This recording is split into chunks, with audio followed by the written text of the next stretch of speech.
হ্যাঁ রে, বাংলা ভাষায় একটা কথা আছে, কোথায় আছে তা জানি না। আর তা হলো চিকন মেয়ে আর দেশি মুরগি। গায়ে মাংস যতই কম থাকুক না কেন, দাম কিন্তু অনেক বেশি। আর তাই তো সবসময় আমরা দেশি মুরগি খুঁজে থাকি। তাই ভালোবেসে আমার এক ফ্যান বরিশাল থেকে আমাকে দেশি মুরগি পাঠিয়েছে।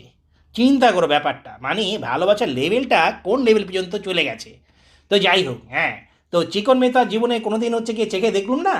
তো পেলুম হচ্ছে গিয়ে সেই দেশি মুরগি। আর তার রানটা দেখেছো? মুরগি যেরকমই হোক না কেন, রানের মাংস টাংস কিন্তু বেশ শক্ত। হ্যাঁ, জীবনটা তো ওর মাঝখানে আটকে থাকে। আর এখানে এরকম হাড্ডি গুড্ডি চাবিয়ে খেতেও কিন্তু খুব মজা। আর দেশি মুরগির যেই ঝোল, সেটা তো আর কথা নাই বা বললাম। তোমরা কীভাবে বুঝলে এটা মুরগি, তাই তো? হ্যাঁ, মোরগও তো হতে পারতো না। ওই যে দেখলে, পেট থেকে কিন্তু একটা ডিমও বের হয়েছে, মানে সে একদম ডিমটা দিয়ে প্রমাণ করে দিয়েছে যে এটা কোনো মোরগ না, এটা মুরগি। হ্যাঁ, এই জন্যই তো তার এত আমি বালা পাই। আর খাবারটা যা হয়েছে না, দেশি মুরগির স্বাদ অনেক দিন পর আস্বাদন করলাম। যে পাঠিয়েছে তাকে অনেক ধন্যবাদ।